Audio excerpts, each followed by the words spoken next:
Hello my dear lovely students, मैं आनंद कुमार कर्ण अपने YouTube channel एक करंस classes India's number 1 Nag Mandir Mishra टोला दरभंगा बिहार से आपके बीच उपस्थित हो चुका हूं। दोस्तों, आप सब कैसे हैं? मुझे पूरा उम्मीद है कि बिल्कुल ठीक होंगे। आज चूंकि सेशन मुझे शुरू करना है रीजनिंग का, तो हम रीजनिंग का ऐसे ऐसे चैप्टर्स देखेंगे जिससे फिक्स्ड क्वेश्चन हमारे परीक्षाओं में आया करते हैं। दोस्तों, यह बिहार एसएससी या यूं कहिए कि बिहार टीचर एग्जाम या बिहार 3.0 एग्जाम या यूं कहिए कि यूपी पुलिस एग्जाम या एसएससी जीडी एग्जाम, एनटीपीसी जिसे रेलवे का अभी वर्तमान दौर में आप कह सकते हैं एएलपी एग्जाम, या आप कह सकते हैं टेक्नीशियन की जो रात 9000 वैकेंसी आई उसका एग्जाम। तो आज का जो अपना यह सत्र है वह बिल्कुल ही कुछ खास होने वाला है और आप लोग इत्मीनान पूर्वक इस सत्र का फायदा उठाएं और मस्ती के आलम में झूमते हुए बातों का आप लोग जिक्र करेंगे। तो हम कुछ खास बातों का आज आपके साथ चर्चा करने वाला हूं, जिस चर्चे में आप सभी शामिल हो। और आज का जो हम चैप्टर आपके बीच रखने वाला हूं वो चैप्टर होगा दोस्तों बहुत ही बेहतर चैप्टर रीजनिंग का आज हम पढ़ने वाले हैं। यह चैप्टर का नाम है डाइस, या इसे हम हिंदी में बोलते हैं पासा। तो पहला चैप्टर मैं आपके साथ आज डाइस शुरू कर रहा हूं, पासा। तो हमारा ये चैप्टर जो है आज का वो कुछ खास है और चैप्टर का नाम हमने बोर्ड पर डाल दिया है। मेरा चैप्टर है आप लोगों के साथ डाइस। आइए इस डाइस चैप्टर का चर्चा हम लोग करने वाले हैं, तो आप लोग इत्मीनान पूर्वक समझिएगा। डाइस पासा, पासा या चौरस का जो खेल है यह अति प्राचीन है और आपको जैसा पता होगा कि महाभारत का जो युद्ध हुआ था तो द्रौपदी को हमारे पांडव लोग पांचों भाई पासे के इसी खेल में हार गए थे और इस तरह महाभारत युद्ध का समझिए बीजारोपण वहां हो गया था। और इस डाइस से संबंधित हमारे परीक्षा में प्रश्न आया करते हैं, तो उन प्रश्नों पर हम आज कुछ खास अंदाज कुछ खास बात देखेंगे। डाइस का जहां तक बात है तो डाइस जब आपको दिखाया जाता है तो लूडो जो हम खेलते हैं तो उस लूडो में जो इस प्रकार का आप देखते हैं जिसको खेला जाता है ऐसे, और यहाँ 3, 5, 2 ऐसा कुछ लिखा होता है अंक, तो ये अंक आपके 1 से 6 तक ही लिखे होते हैं। ये अंक जो है दोस्तों वह 1 से 6 अंकों तक का ही प्रयोग होता है और इन 6 अंकों के प्रयोग में हम जो प्रश्न बनाते हैं तो यह डाइस हमारा डिजिटल होता है। कुछ डाइस प्रश्न में ऐसा आपको दिखा देगा कि यहाँ पर कोई ना कोई आपको पिक्चर, जैसे यहाँ हैश दिखा देगा, यहाँ सर्किल दिखा देगा, यहाँ पर आपको सपोज इस प्रकार का देखे होंगे एरो दिखा देगा। तो इस प्रकार के या जो डाइस दिखाए जाएंगे तो इसे हम क्या बोलेंगे, तो यह डाइस हमारा चित्रात्मक डाइस होगा। ये जो डाइस होगा हमारा कैसा डाइस है, तो यह हमारा अंकीय पासा है, यह हमारा अंकीय पासा है, यह हमारा कौन सा पासा है, तो यह हमारा चित्रात्मक पासा है।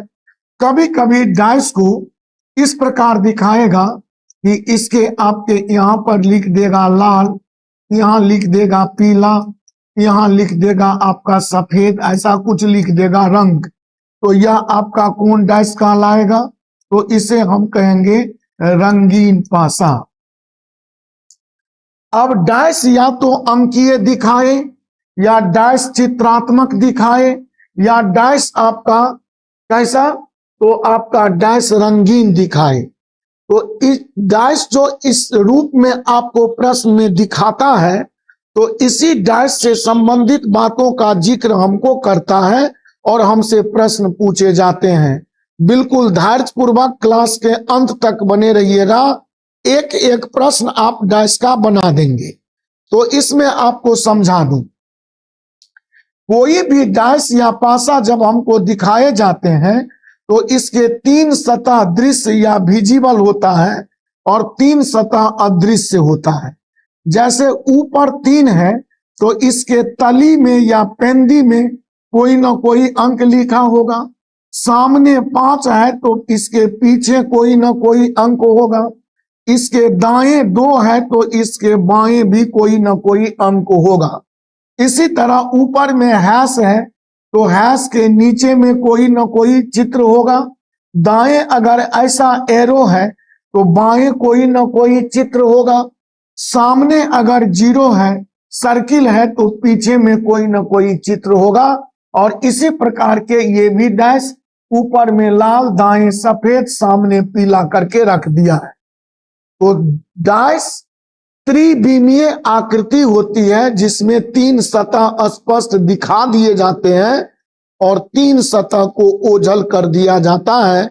और इस तरह हमसे डिफरेंट मोड का क्वेश्चन, डिफरेंट टाइप का क्वेश्चन हमसे पूछा जाता है।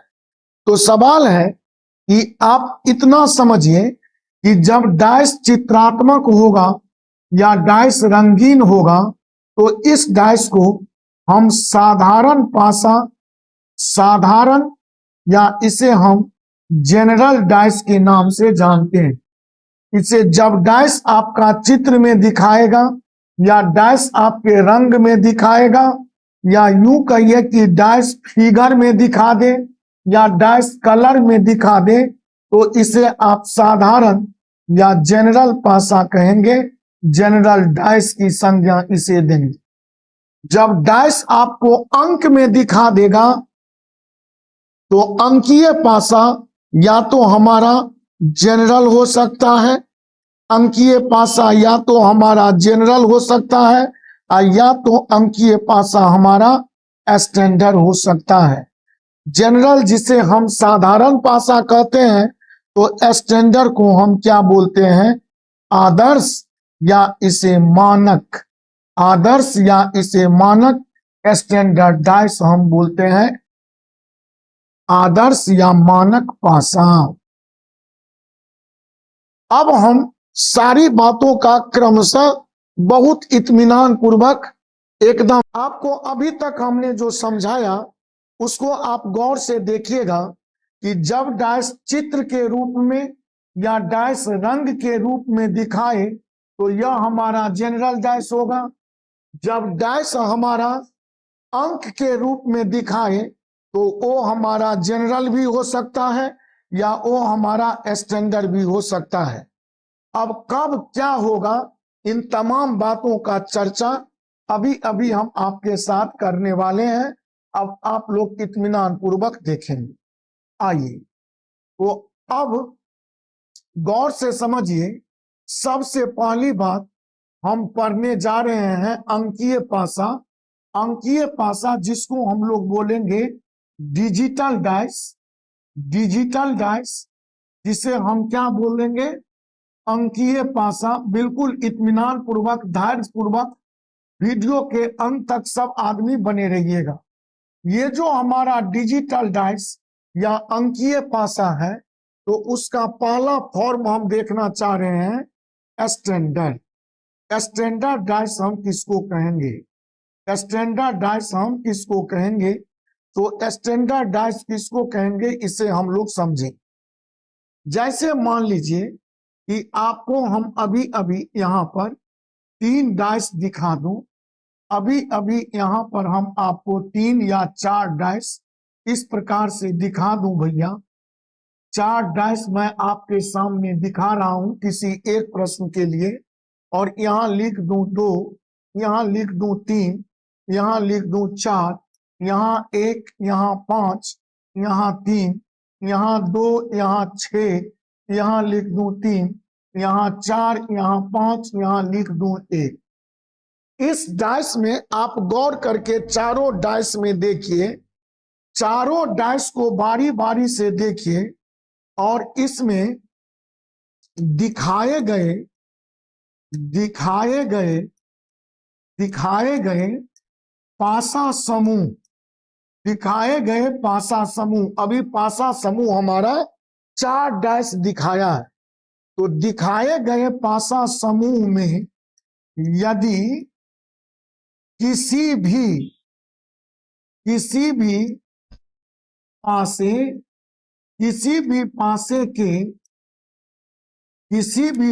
के कोई दो सतहों का योग 7 नहीं हो तो वह समूह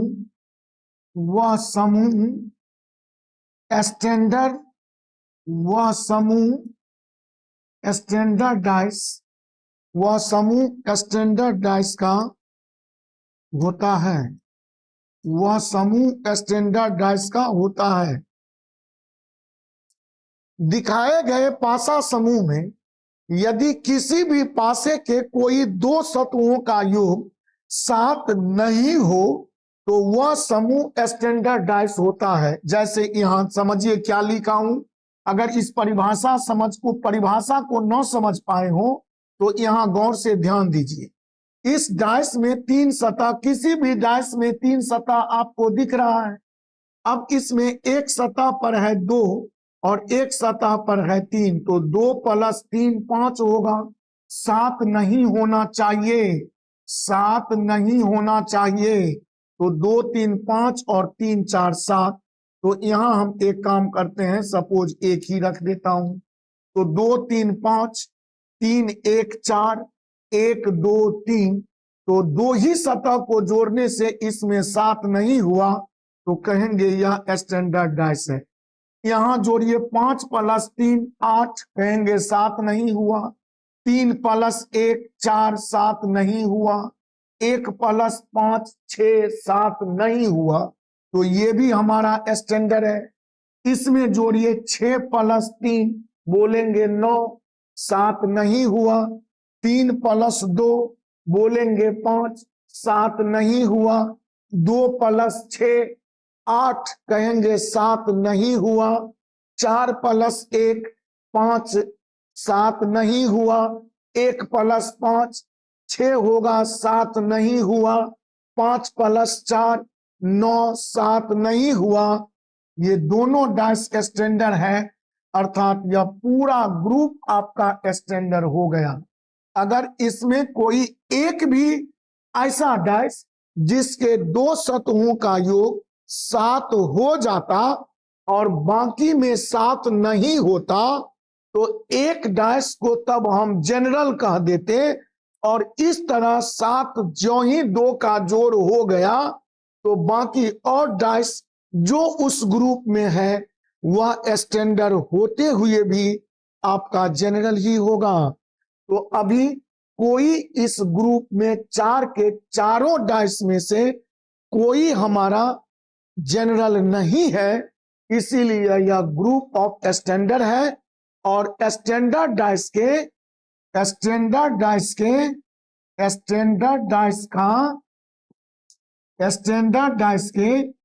विपरीत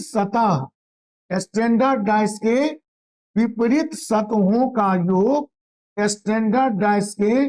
विपरीत सतहों का योग 7 ही होता है। अब जैसे कोई पूछे कि इस स्टैंडर्ड डाइस है तो बताइए, एक सामने है तो इसके पीछे विपरीत सतह पर क्या होगा, तो कहेंगे 1 के विपरीत सतह पर 6 होगा, तो 6 के विपरीत सतह पर 1 होगा। अगर पूछ दूं स्टैंडर्ड डाइस में 2 के विपरीत सतह पर क्या होगा, तो कहिएगा 2 के विपरीत सतह पर 5 होगा, क्योंकि अपोजिट सरफेसेस का जोड़, विपरीत सतहों का जोड़ स्टैंडर्ड डाइस में हमेशा 7 होता है।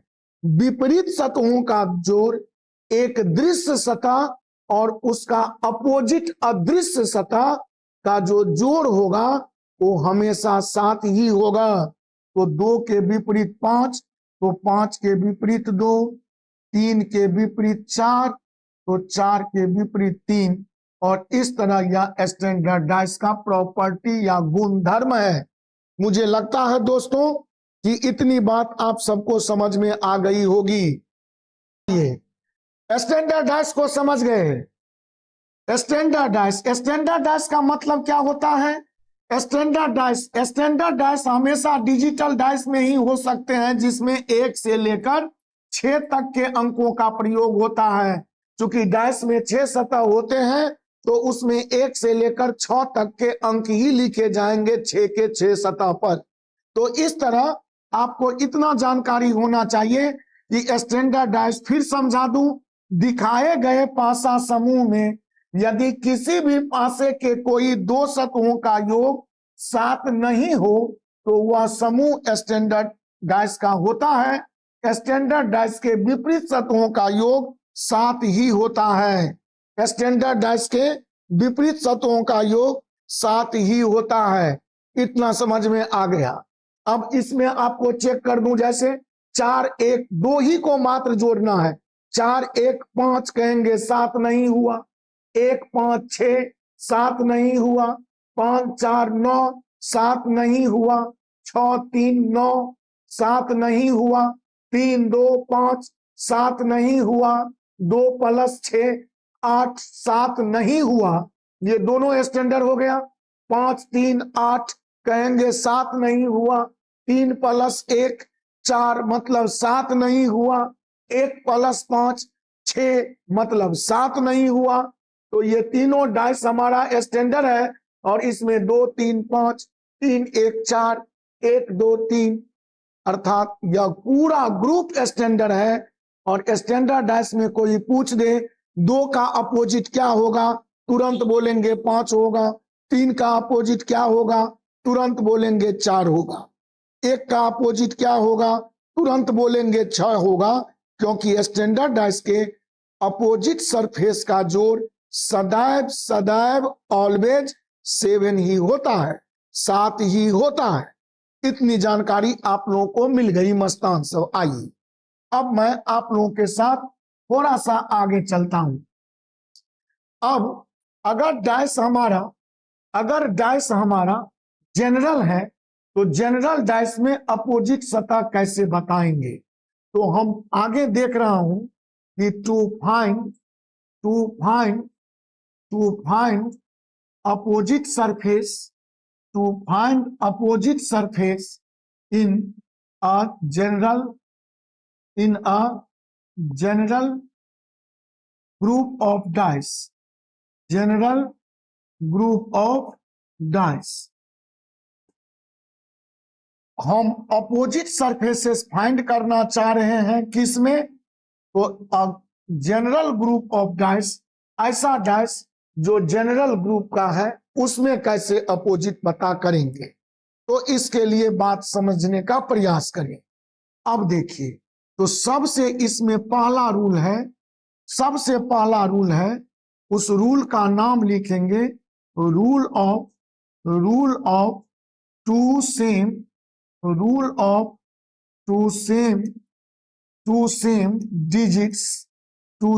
डिजिट्स कलर्स या फिगर्स। मैं आपको बताया था अभी अभी कि कलर में जो डाइस होगा, रंगीन पासा या चित्रात्मक पासा जो चित्र में होगा, ये तो हमारा जनरल का जनरल होता ही है। लेकिन हम अभी अभी डिजिटल डाइस अंकीय पासा में स्टैंडर्ड और जनरल का फर्क समझ चुका हूं। तो जब डाइस जनरल होगा, तब उसके अपोजिट सरफेस कैसे फाइंड होंगे, इस पर चर्चा आपके साथ मुझे करनी है। आप इत्मीनान पूर्वक बातों को समझने का प्रयास करेंगे। आइए मस्तान सर, अब मैं आपको जैसे दिखाऊं, क्या दिखाऊं, तो इत्मीनान पूर्वक देखिए। जैसे मान लीजिए कि आपका ये डाइस है, मैं आपको किसी खास प्रश्न के लिए ये 3 डाइस दिखा रहा हूं, और इन तीनों डाइस को आप देखिए। हम थोड़ा सा इसका प्रैक्टिस भी कर लेंगे, 2-4 क्वेश्चन का, और समझने का प्रयास करेंगे। जैसे यहाँ 4 है, यहाँ 3 है, यहाँ 5 है, यहाँ 2 है, यहाँ 1 है, यहाँ सपोज 3 है। यहाँ पर सपोज 4 है, यहाँ 5 है, सपोज यहाँ पर आपका 6 है। अब आपसे अगर मैं पूछ दूं कि बताइए भैया कि इसमें 6 का अपोजिट सतह क्या है, अगर मैं पूछ दूं कि बताइए 6 का अपोजिट सरफेस क्या है, तो यहाँ है रूल ऑफ 2 सेम डिजिट्स। तो रूल ऑफ 2 सेम डिजिट्स के तहत अगर गौर कीजिएगा बुआ, तो रूल ऑफ 2 सेम डिजिट कहता है कि जैसे 6 के बारे में पूछा तो देखेंगे इसमें 6 है, कहेंगे नहीं है, इसमें 6 है, देखेंगे कहेंगे नहीं, तीनों सतह में 6 कहीं नहीं है, इसमें 6 है तो कहेंगे हाँ है। तो 6 अगर है तो इसमें 2 डिजिट कौन कौन बच रहा है, तो कहेंगे एक 4 बच रहा है और एक 5। तो एक ही कोई डाइस में देखेंगे कि 4 5 आया है, तो कहेंगे 4 5 4 5, इसमें देखिए आया है, तो कहेंगे 4 और 5 हमारा मिल गया, 4 और 5 मिल गया, तो 2 सेम डिजिट मिल गया, तो 6 यहां बचा, तो यहां क्या छूट गया, 3, अर्थात कहेंगे कि 6 का अपोजिट हमारा आंसर 3 हो गया। बात खत्म। कितना आसान सा रूल है। मुझे लगता है यह बात बिल्कुल आपको समझ में आ गया होगा। 6 का अपोजिट अगर आपसे पूछा तो बड़ा इत्मीनान पूर्वक कह सकते हैं कि 6 का अपोजिट क्या हो जाएगा, तो 3। क्यों होगा, तो इसमें 4 5 है, इसमें 4 5 है, इसमें 3 छूट गया, इसमें 6 छूट गया, तो 6 का अपोजिट हमारा 3 बचना लाजमी था। 6 का अपोजिट हमारा 3 हो गया। अब जैसे कि थोड़ी सी अगर आपको जानकारी दूं और आपसे पूछूं, जैसे कि सपोज आपका आगे दिखाऊं और आपसे प्रश्न करूं, सपोज जैसे कि आपको रूल ऑफ 2 सेम डिजिट की चर्चा है। रूल ऑफ 2 सेम डिजिट के तहत मान लीजिए कि आपको हमने भैया 3 डाइस दिखाया और 3 डाइस में यहाँ m लिख दिया, यहाँ n लिख दिया, यहाँ o लिख दिया।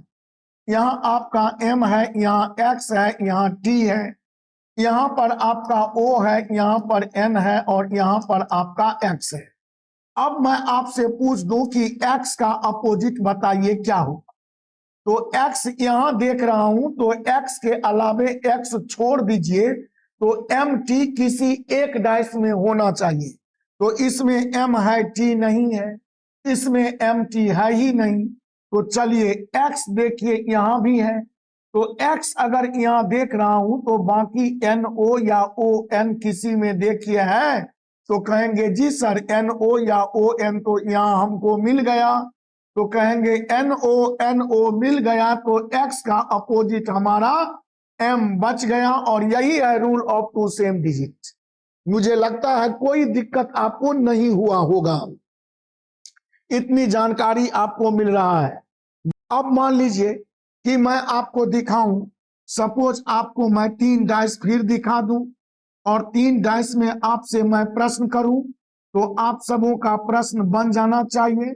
जैसे 3 डाइस मैं आपको दिखा रहा हूं और इन 3 डाइस में यहाँ पर हमने लिख दिया है लाल, यहाँ लिख दिया है हरा, यहाँ लिख दिया है पीला, यहाँ लिख दिया है भैया गुलाबी, यहाँ लिख दिया है हरा, यहाँ लिख दिया है लाल, यहाँ लिख दिया है पीला, यहाँ लिख दिया है गुलाबी, यहाँ लिख दिया है आपका लाल। और अब मैं आपसे पूछ दूं कि बताइए कि गुलाबी का अपोजिट क्या है। अगर मैं पूछ दूं कि बताइए गुलाबी के अपोजिट क्या है, तो गुलाबी के अपोजिट क्या है, गुलाबी के अपोजिट क्या है, गुलाबी के अपोजिट, यहां पर इसको हटा देता हूं, ये थोड़ा सा गड़बड़। यहां पर सपोज हम लिख देते हैं काला, यहां लिख देते हैं काला। अब आपसे पूछे कोई गुलाबी का अपोजिट बता दो बाबू, एक, अब गौर करें, गुलाबी का अपोजिट आपसे पूछा है बाबू, तो गुलाबी का अपोजिट पूछा है, तो देखिए ना कि गुलाबी कहाँ है, कहेंगे गुलाबी ये रहा गुलाबी। गुलाबी को अगर छोड़ दूं तो पीला लाल, पीला लाल हमको यहां मिल रहा है, पीला लाल मिल गया, तो गुलाबी के लिए अपोजिट हमारा येलो कहां से आएगा? गुलाबी के लिए अपोजिट तो मेरा हरा हो जाएगा। और इस तरह गुलाबी यहां था, गुलाबी छोड़ दूं तो पीला लाल, पीला लाल सिर्फ इसमें है, पीला लाल सिर्फ इसमें है, तो पीला लाल इसमें है तो बाकी क्या बचा? हरा। अगर मैं आपको थोड़ा सा आगे जानकारी इसमें पूछूं और पूछूं कि बताओ जी, क्या बताओ, आपसे पूछ दूं कि मान लो कि 3 डाइस तुमको फिर दिखाया, 3 डाइस तुमको फिर दिखाया और फटाफट आप लोगों ने उत्तर बताया। क्या बताया? जैसे यहां पर लिख देता हूं सी, यहां बी, यहां ई, यहां पर लिख देता हूं एम, यहां सी, यहां बी, यहां लिख देता हूं आपका बी, यहां लिख देता हूं सपोज ओ, यहां सपोज लिख देता हूं ए। और आपसे अगर मैं पूछूं कि भैया ई का अपोजिट बता दो क्या होगा, ई का अपोजिट बता दो क्या होगा? ई का अपोजिट, ई यहां है, बाकी बी सी कहीं है तो कहेंगे एकदम है, तो ई का अपोजिट वास्तव में आपका उत्तर एम होगा। और यही रूल कहलाता है, यही रूल कहलाता है rule of two same digits, rule of two same digits या कलर्स और या आपका figures, rule of two same digits, colours और फिगर्स। मुझे लगता है बिल्कुल सही आप लोग समझ गए। चलिए आगे चलूं, आगे बढ़ूं। वेरी नाइस, बहुत अच्छा। चलिए आइए मस्तान, नेक्स्ट क्वेश्चन आपके साथ मैं शेयर कर रहा हूं। नेक्स्ट रूल देखिए, तो पहला रूल आपका समाप्त हो गया, जनरल डाइस का rule of two same digits. दूसरा रूल जो है वह रूल है आपका कट एंड गेट। दूसरा रूल है भैया आपका क्या? कट एंड गेट, काटो और पाओ, कट एंड गेट। या इसे यूं कहूं कि इसे हम एक रूल नाम दिया हूं, seen and unseen, seen and unseen. देखा और नहीं देखा, देखा और नहीं देखा, क्या मतलब? आइए देखा और नहीं देखा का मतलब समझिए। देखा और नहीं देखा का मतलब, जैसे कि मान लीजिए कि हमने आपको यहां पर सपोज दिखाया 3 डाइस, हमने आपको दिखाया यहां पर 3 डाइस, यहां लिखा 1, यहां 4, यहां 5, यहां 1, यहां 3, यहां 5, यहां 1, यहां 6 और यहां पर लिख दिया आपको सपोज 5, या यहां पर लिख दिया सपोज 4।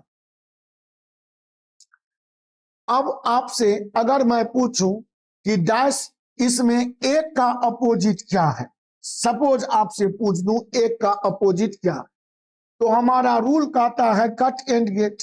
तो एक के अपोजिट, इस पासा को कोई कितना भी पलटेगा, इस पासा को कोई कितना भी पलटेगा तो एक के अपोजिट में न 4 जाएगा न 5 जाएगा, एक के अपोजिट में ना 4 जाएगा ना 5 जाएगा। जो पड़ोसी सतह होता है वह कभी भी अपोजिट सरफेस या विपरीत सतह नहीं हो सकता। इसमें कितना भी पलटिएगा तो एक का अपोजिट ना 3 होगा ना 5 होगा, इसको कितना पलटिएगा तो एक का अपोजिट ना 4 होगा ना 6 होगा। अब कहिए यहां पर आप 4, तो 4 तो आपने लिख लिया, तो फिर 4 लिखने की क्या औचित्य पड़ी? तो कहेंगे इसको पलटने से 4 5 नहीं होगा, इसको पलटने से 3 5 नहीं होगा, इसको पलटने से 4 6 नहीं होगा, तो 4 लिखल है तो कहेंगे 6 नहीं होगा। तो जब एक के अपोजिट, इस तीनों डाइस को देखकर पता लग गया कि एक के अपोजिट न 3 होगा न 4 होगा न 5 होगा न 6 होगा, तो आखिर क्या होगा? जल्दी स्थिति इसका अपोजिट 2 होगा और आंसर हमारा करेक्ट होगा। दूसरी बात, ये तो कट गेट कर लिए, अगर सीन एंड अनसीन देखूं तो सब में एक दिखाई पड़ रहा है। देखिए यहां भी एक, यहां भी एक, यहां भी एक, तो सब में देख लीजिए क्या छुपा हुआ है जो नहीं दिख रहा है। तो सब में देखा एक, किसी में नहीं देखा दो, इसीलिए एक और दो आपस में अपोजिट हो गए। हमको लगता है कट एंड गेट रूल से भी आप लोग बिल्कुल परिचित हुए। चलिए चलिए आइए मस्तान से आगे चलिए, आगे देखिए, आगे समझ। अब जब तीन नियम आपने पढ़ा है, सबसे पहला स्टैंडर्डाइज का स्टैंडर्ड नियम, अपोजिट सरफेस का जोड़ 7 होगा। स्टैंडर्डाइज का चुनाव सिर्फ और सिर्फ हम डिजिटल डाइस अंकीय पासा में कर सकते हैं। बाकी अंकीय पासा में जनरल होता है, जिस पर पढ़ा हूं 2 रूल, या चित्रात्मक पासा या रंगीन पासा। हमारा सदैव क्या होता है, तो वो हमारा पता है कि जनरल ही होता है। जब सब रूल फेल कर जाए और प्रश्न आपका 9 बने, तो वैसे स्थिति में आप एक प्रश्न बनाएंगे और उस रूल का नाम आपको मैं बता दूं, वह साइक्लिक रूल है। वह रूल आपका साइक्लिक रूल है, जिसे हम कहेंगे चक्रण नियम। चक्रण का नियम, चक्रण, चक्कर लगाकर उत्तर बता देंगे। चक्कर लगाएंगे कैसे? चक्कर लगाने का तरीका देखिए। चक्कर लगाएंगे कैसे? आपको 2 डाइस दिखा दिया। इस डाइस पर सपोज लिखा है 2, यहाँ 5, यहाँ 3, यहाँ 2, यहाँ 6, यहाँ रख दिया सपोज 4। और आपसे मैं पूछ दूं कि बताइए भैया कि इसमें 4 का अपोजिट क्या होगा। अगर आपसे ये क्वेश्चन कोई पूछ दे कि इन दोनों डाइस को देखकर पता कीजिए कि 4 का अपोजिट क्या होगा, इन दोनों डाइस को देखकर पता कीजिए कि 4 का अपोजिट क्या होगा, तो थोड़ा भी गड़बड़ाना नहीं है। डाइस देखेंगे तो 5 में 2 का जोड़ बताइए कि 7 होगा। 5 में 2 का जोड़ 7 होगा, तो डाइस हमारा जनरल है। और इस तरह कोई कह दे 4 का अपोजिट 3 होगा, तो महामूर्खता होगी, क्योंकि स्टैंडर्ड डाइस के ही अपोजिट सरफेस का जोड़ हमारा बाबू 7 होता है। इस परिस्थिति से आप क्या कर सकते हैं? तो इस परिस्थिति से आप ये कर सकते हैं, समझिए, यही है चक्रण का नियम। क्या है चक्रण का नियम? आप इसमें या तो क्लॉकवाइज या तो भैया आप एंटी क्लॉकवाइज, या तो भैया आप एंटी क्लॉकवाइज चक्र लगा दीजिएगा। दोनों में से कोई फंडा आप अपना सकते हैं, दोनों में से कोई फंडा। जैसे दोनों में सबसे पहले एक कॉमन डिजिट या कॉमन कलर या कॉमन फिगर दिखेगा, तो दोनों में 2 2 दोनों में दिख रहा है, तो 2 और 2 आमने सामने उतार दीजिए। और अब 2 के बाद देखिए तो डाइस कहाँ आया, चक्रण मैं क्लॉकवाइज लगाऊं तो क्लॉकवाइज चक्रण ऐसे ही लगेगा। तो 2 पर से आऊंगा 5 पर, 5 पर से आऊंगा 3 पर।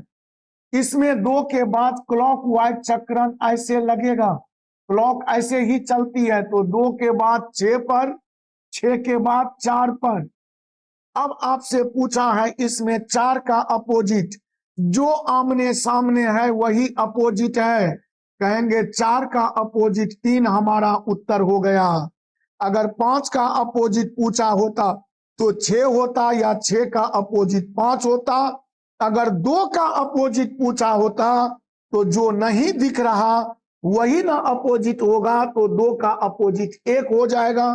क्योंकि 2 का अपोजिट तो 2 नहीं होगा, तो इसे तो हम कहेंगे सीन एंड अनसीन, या कट एंड गेट रूल से भी देख सकते थे। तो कहेंगे 3 का अपोजिट 4 होगा, 5 का अपोजिट 6 होगा, और 2 का मतलब अपोजिट 1 या 1 का अपोजिट 2 होगा।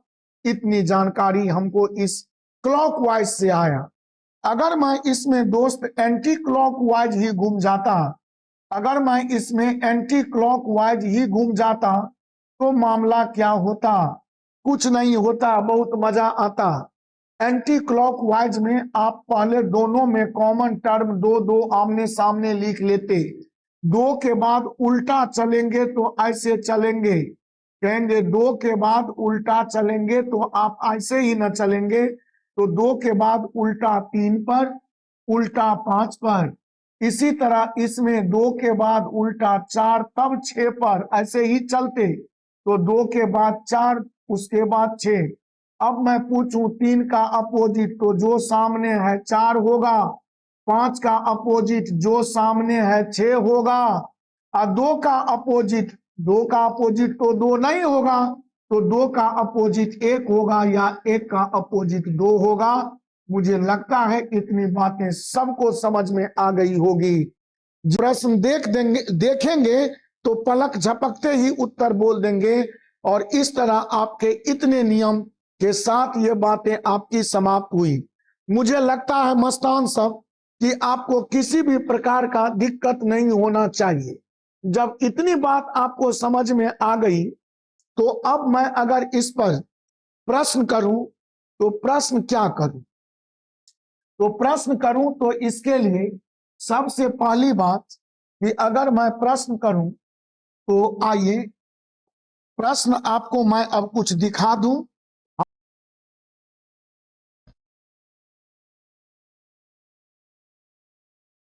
देखिए सबसे पहला प्रश्न आपका है भैया कि 4 forms of a dice are shown below in this dice. Which digit will be on the surface opposite to the 3? एक पासे की 4 स्थितियों को दर्शाया गया है, तो इस पासे में पूछ रहा है कि 3 के विपरीत सतह पर आने वाला अंक क्या होगा। देखिए इसमें 3 है, कहेंगे नहीं 3 नहीं है, इसमें 3 है तो हाँ 3 है, बाकी इसमें 5 और 6 है, तो 5 और 6 यहां भी है, तो 5 और 6 और 5 और 6 आपका मिल गया, तो 3 का अपोजिट भैया 4 आपका आंसर आ गया, और उत्तर नंबर बी बिल्कुल करेक्ट हो गया। पासे की 4 स्थितियों को दर्शाया गया है, तो इस पासे में 4 के विपरीत कौन सी सतह आएगी।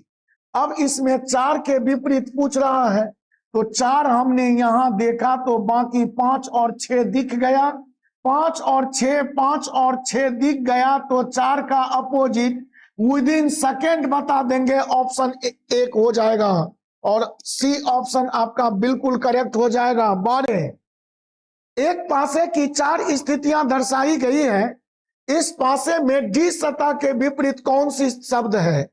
आइए आइए आइए, शब्द नहीं अक्षर होना चाहिए, यहां गलती प्रिंट है।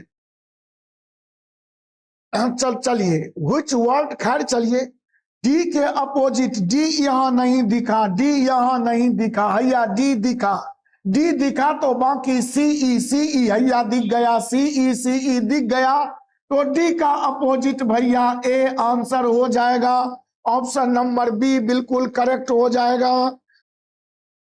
प्रश्न संख्या 4 देखिए, देखिए चौथा नंबर क्वेश्चन कहता है, क्या कहता है, यदि एक पासे को 4 बार फेंका जाता है, 1 2 3 4, 4 तो पिक्चर है, और प्रत्येक स्थिति में अलग अलग संख्याएं दिखाई देती है, इस प्रकार पासे में 2 के विपरीत कौन सी संख्या है।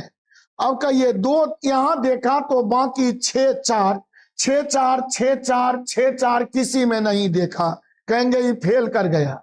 2 यहां देखा तो बाकी 3 4, अब 3 4 देखिए 2 को हटाकर, तो 3 4 इसमें नहीं, 3 4 देखा, इसमें 3 4 देखा, 3 4 देखा, तो 2 के लिए अपोजिट भैया 5 ही ना बच गया, और हमारा आंसर सी बिल्कुल करेक्ट हो जाएगा।